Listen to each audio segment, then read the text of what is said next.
श्री लहराई देवी का वहां मंदिर है। इस भ्रष्ट जुमला पार्टी की सरकार ने, डॉक्टर प्रमोद सावंत की सरकार ने भगवान को भी ऑक्शन में बेच दिया। आपने उस पर क्यों नहीं बात की? सिर्फ कांग्रेस पार्टी थी जो ये आवाज उठा रही है, और ये आवाज हम सड़कों नहीं, असेंबली नहीं, तक पार्लियामेंट तक उठाएंगे। गोवा कांग्रेस गोवा के लिए कमिटेड है।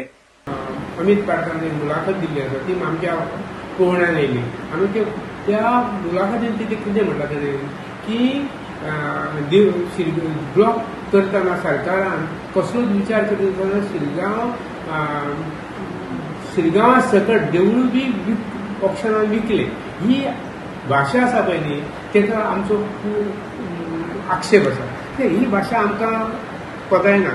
देवूळ विकले देवळा हे देवी लहराई पळय हे असंख्य लाखो भक्तांचें श्रद्धास्थान, तेका कोण विकूंकूय शकना आनी घेवकूय शकना।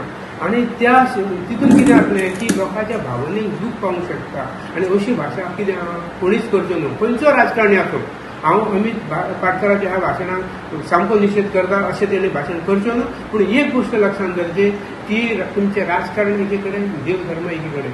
हो ही आमची देवी लहराई ही असंख्य धोंडाचें लोकांचें श्रद्धास्थान आसा।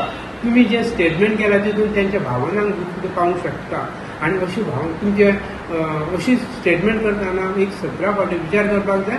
तुम्ही राजकारण करा पूण देवीक आमच्या भितर हाडूं नाका।